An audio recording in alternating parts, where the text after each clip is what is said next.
Hello and welcome to another edition of the Archeryshack Shop Talk. I'm Jeremy. I'm TJ. We're on number 68 and we're in a new setup. Mm-hmm. We acquired this little table and we thought we'd try something different. We'll see what it looks like once we get it put together, but it's a little easier to do it here than it is our front counter because it'll be less, well, we ain't got to worry about people walking in and our setup's easier and all that stuff. So we'll see how it works out.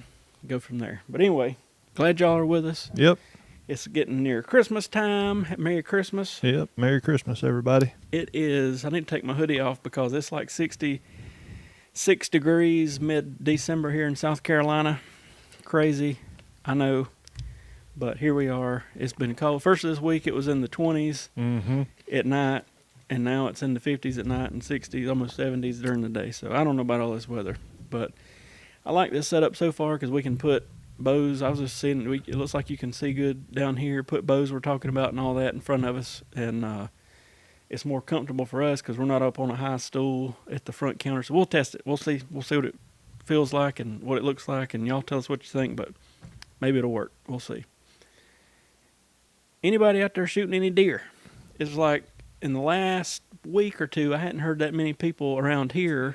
I hadn't either. I don't know if it's people have calmed down in their Christmas shopping or if the rut's kind of over the hump or what. Over the hump, haha. I also think duck season's open. So I think a lot of people done put down the bows and picked up the old shotguns for some ducks. I have never been duck hunting. I could see where it would be crazy addictive, and I may try to not duck hunt. But anyway, I had never tried it out. I know a lot of people that are diehard duck hunters. So I don't know. We've got had another prime bow come in, still the 32-inch model. So I'm hoping for a 34 this coming week to play with.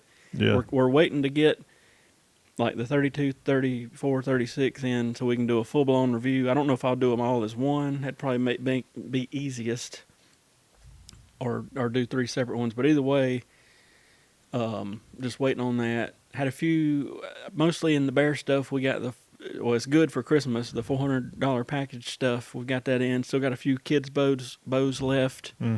And that sort of thing. So what do we got? 2 weeks, week and a half to Christmas? Something like that.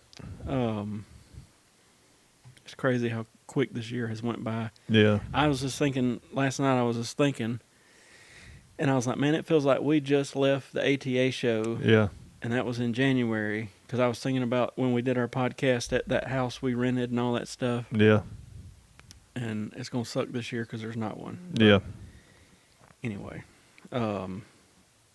And what's the whole deal with the Vegas shoot? It's canceled, but they're kind of doing what I think. I don't know. Ultimately, what they're wanting to do, from what I've read so far, is they're wanting to like local clubs to have them, and then kind of compile the score. But I don't know how that'll work out. I hope it works out good for them. I didn't listen to the Bow Junkie podcast yet.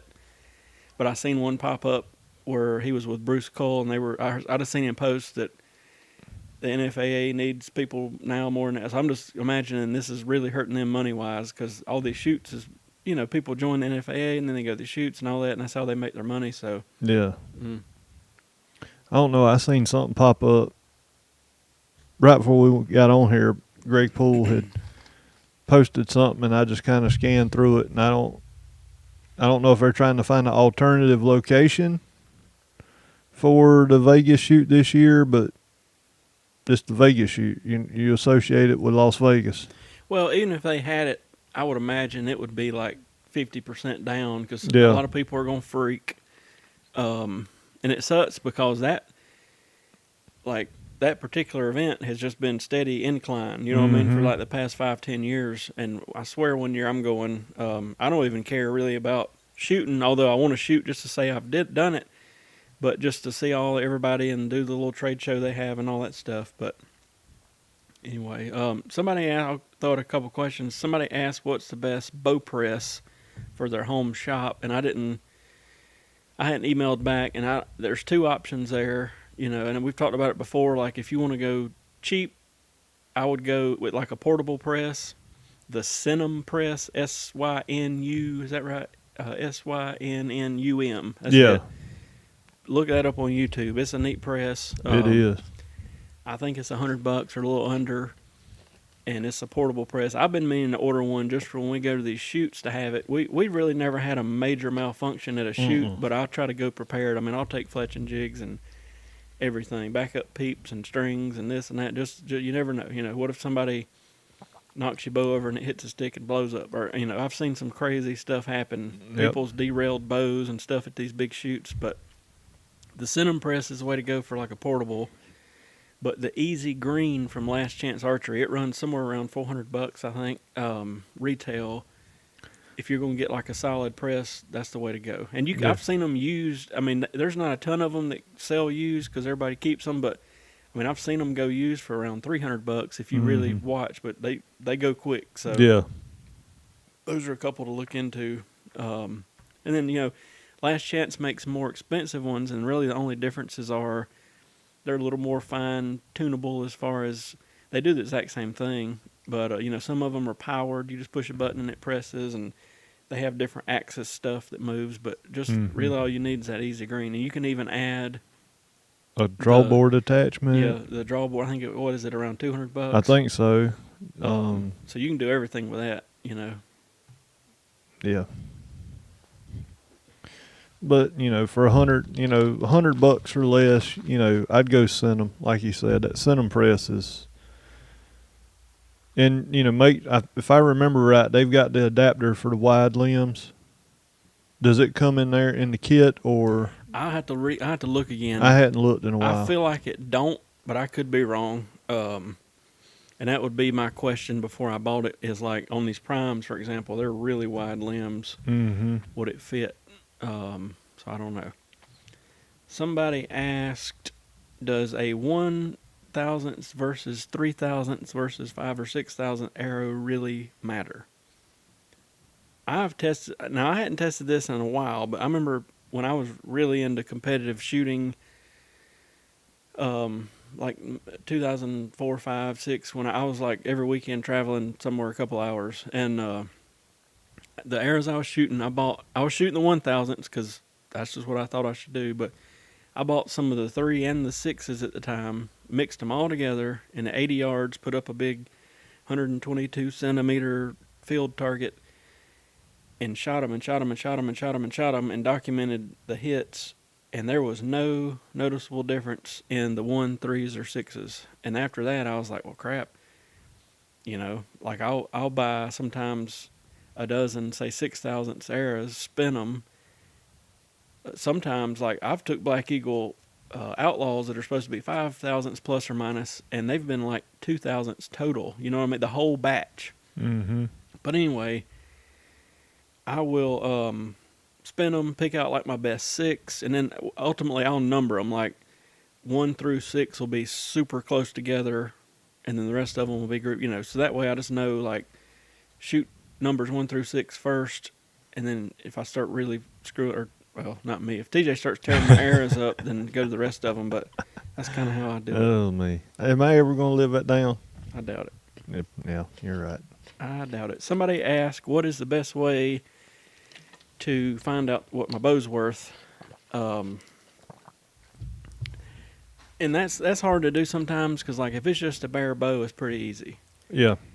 But then as you add more, like, some people just sell their bare bow and keep their accessories, but then when you start really decking it out, it's hard to judge. But what I always tell people to do, 2 things. 1, get on Archery Talk, go to the used bow section, and just look for your model and what they have sold for. Don't look at what they're selling for, because people ask 3 times what they're worth. Look at what they actually sold for, you know, and you can just go down through the comments and it'll finally say sold once he drops the price most of the time. Or get on eBay, type in the bow model, but don't just look at what they're priced at, because again, you can price a 1998 Hoyt Redline or whatever, you know, at $3,000, but click options, go down to sold, click sold, and it'll turn green, and it'll show you what they have sold for, and then click date, whatever it is, Yeah. newest to oldest, and then you can look in the last 3 weeks and see here's what they sold for. Yeah. You know, this was a bare bow, this was a setup, this is whatever. That's what I always tell people. And if somebody comes in and asks, you know, we roundabout know what they were, but I'll just get on there and look real quick and be like, all right, the last 3 that sold on eBay was this, this, and this. And then that gives you a real good idea of what somebody'd pay for it. Yeah. Because I see bows on Facebook all the time way overpriced. And I ain't saying somebody would not buy it, but you're going to sit on it a while. Yeah. You rarely see a deal. I see more deals on Archery Talk, and usually it's either A, somebody, I guess, is hurting for money, or B, they didn't upgrade their bow and they just need to chunk the old one. Yep. So. Or they've got a couple in the barn that they don't never shoot and don't plan on shooting. That might be 2 years old. Yep. And they cut them loose. Yep. Somebody asked, pretty much they just said, my arrow keeps falling off my wrist when I'm coming to full draw. How do I fix it? Is it falling completely off the wrist, or what? It's picking up, like their loop's too snug. Yeah,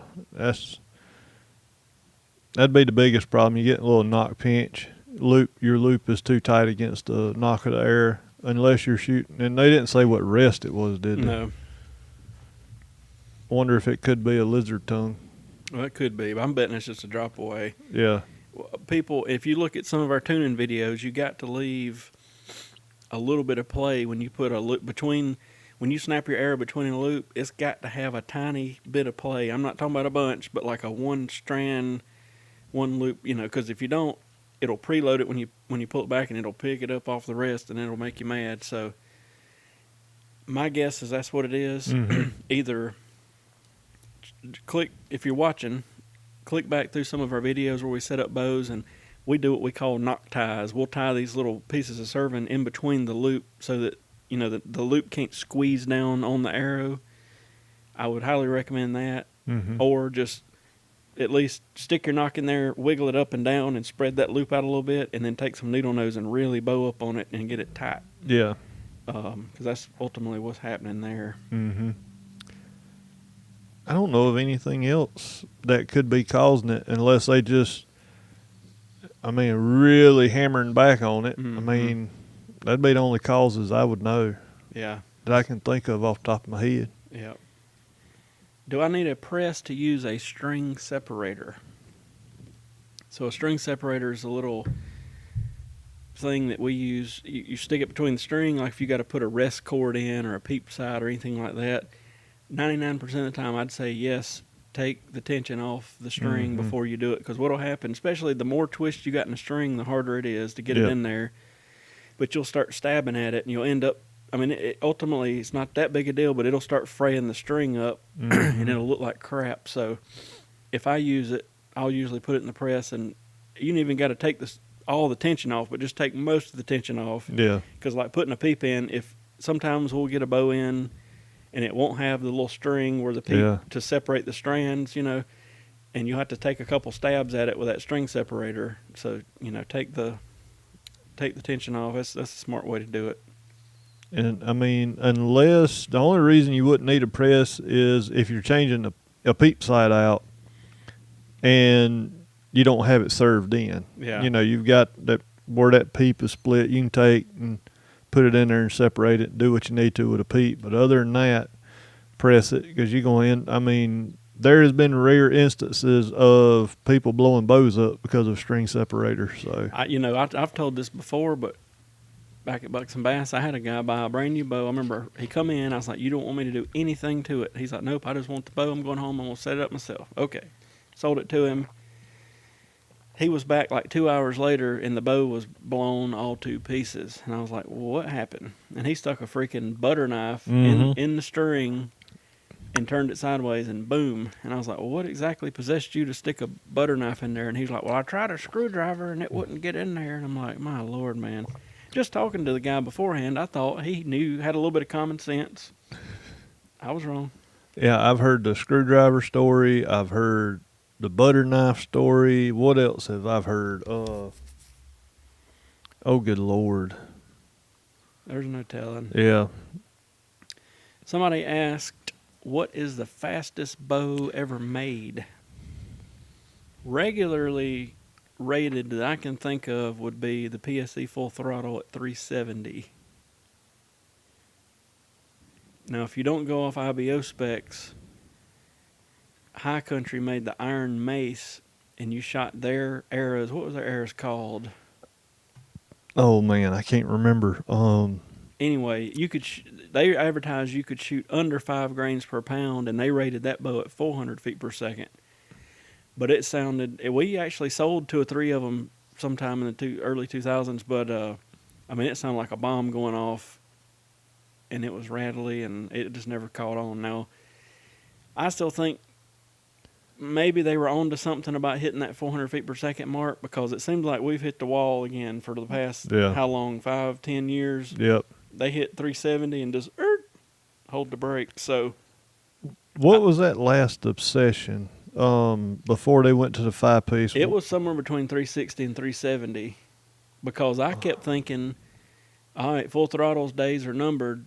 We're going to see 380 from PSE. Yeah. And we didn't. So, the Lawless, that was it. Yeah. I think it was 370. I'm going to look it up real quick.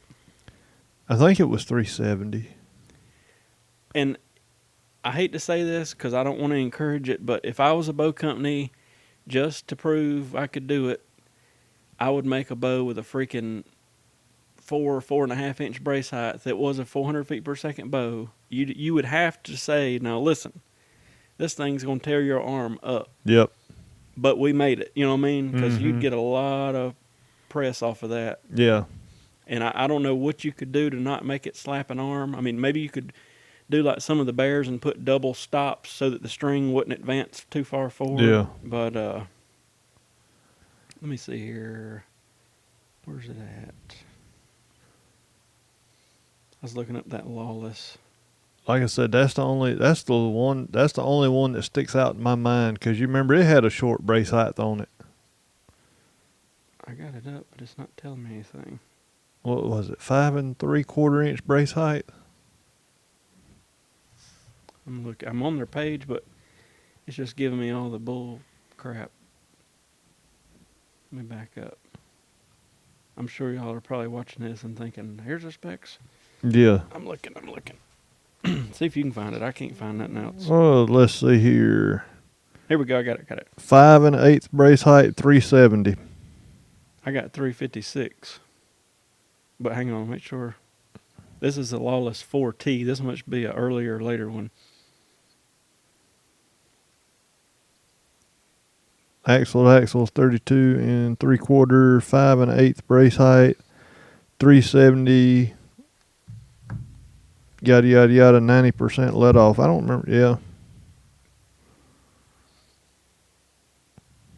I have got several messages from y'all that have shot the V327, and pretty much everybody said they liked it. So we have yet to shoot one, but we will sooner than later. We did have a V331 come in the shop. I never got to shoot it. We were just putting a peep side in it and everything, or changing a peep out. So yeah. I wish I could have got to shoot it, but I'm sure once they start circulating them, there'll be more and more. We're not a Matthews dealer, but we always get plenty of them that come in needing stuff done. So most interesting thing on that is the roller guard, because it kind of comes off at an angle. It doesn't come straight back. It's kind of at a small. They said, I watched some videos, they said that they wanted that roller guard in the dead center of the bow so that the cables are stressed at the dead, and that makes sense to me. Yeah. The cables are stressed at the dead center of the bow. So I don't know that in the next 5 years we won't see more and more people doing that. Yeah. Because to me, just in general, that makes a lot of sense. Now, there was a bow out there that they did that. They had the angled cable guard or roller guard, and I cannot before. I don't know. Or I might just be imagining things, probably. I could have swore that I'd seen it somewhere else. Somebody had asked, had we messed with the Be Real grip from Chris B on the Matthews. I have not, but maybe somebody that's watching has. You can comment your thoughts on it. Yeah. Let's see here.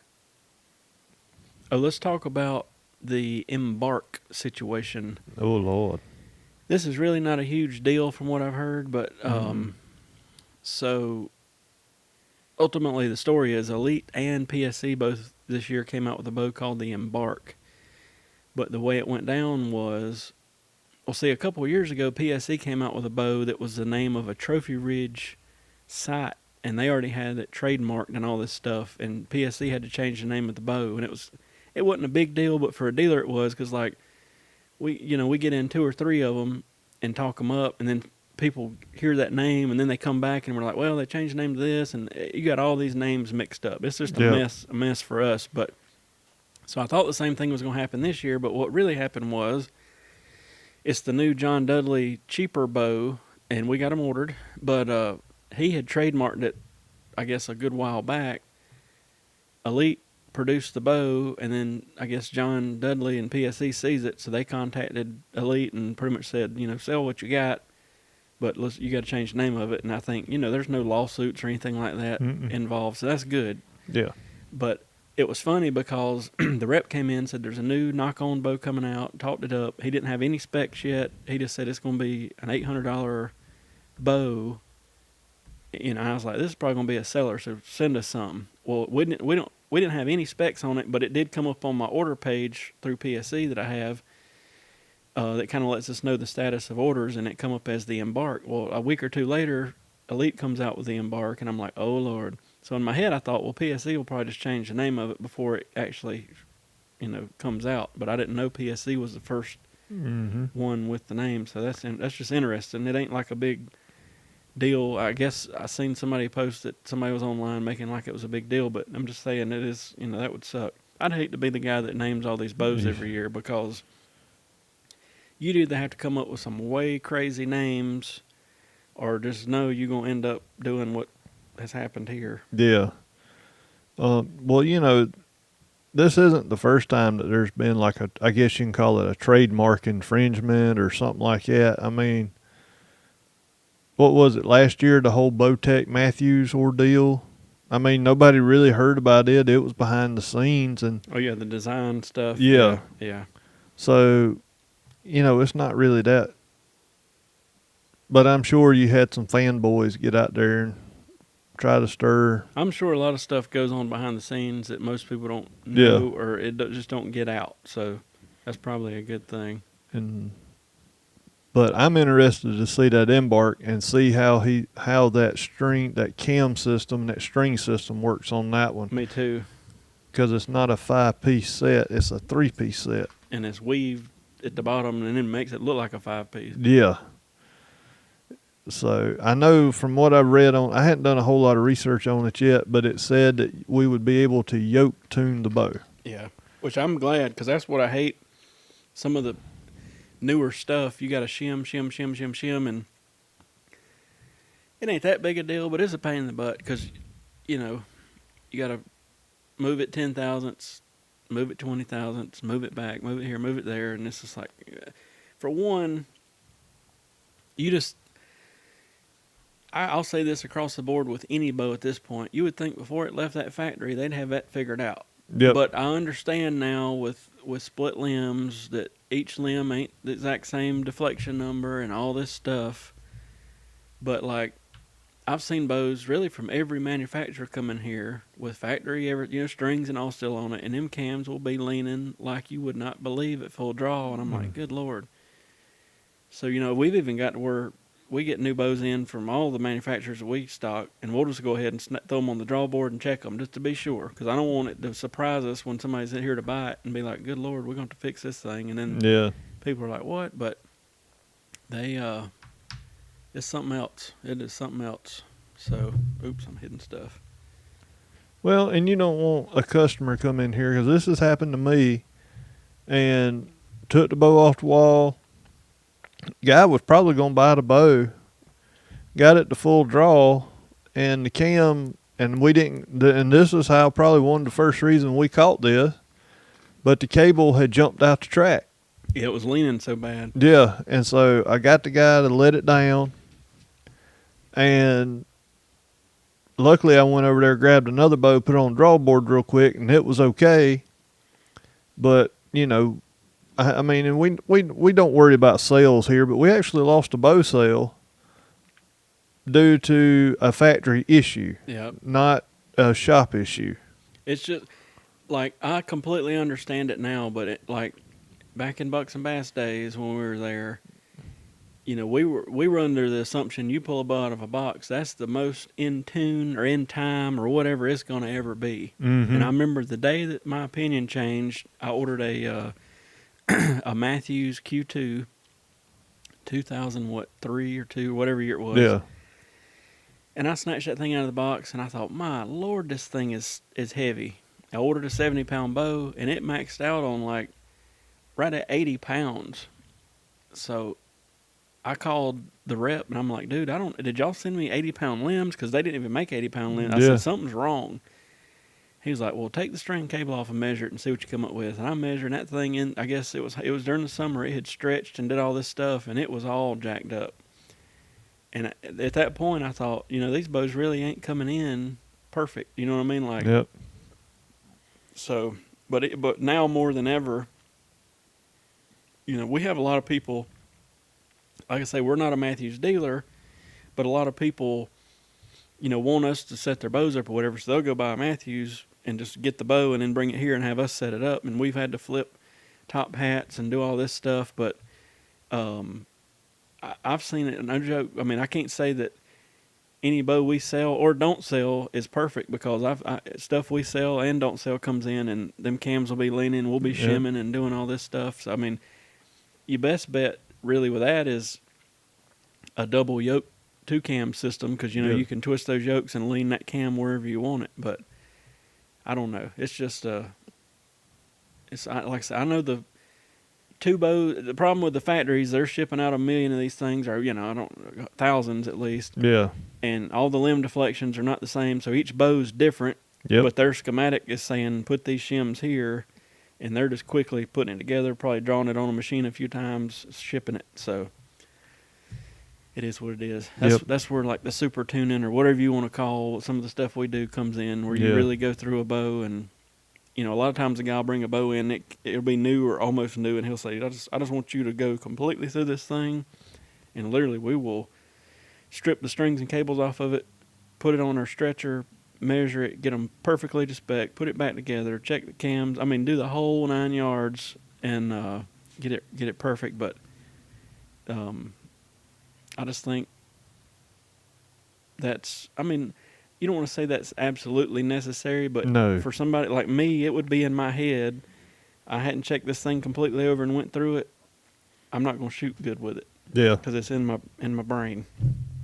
I'm hitting stuff again. Let me see where we're at here. Yeah, we're about out of time on our thing, but anyway, we just rambled on today. But let us know. We'll see what our little setup looks like once I get it to the computer. And let's think. This week we will be live Thursday night, even though we're having our Shack employee Mexican Christmas party over here at the Mexican restaurant. So we may go a little early live this time. Next week will be Christmas, so we won't do a live. All that good stuff. But anyway, if you need us for anything, look in the description, give us a call or email. Let us know what we can do for you. Merry Christmas. If you're new to the channel, hit the subscribe button. We're keep on climbing up. I think we're at, I know we passed 2,000 subscribers. We're about 2,100 now, I think. Lord. So it's crazy. It's growing quick. Yeah, it is. We appreciate y'all, and we'll see you soon. Tune in. See y'all.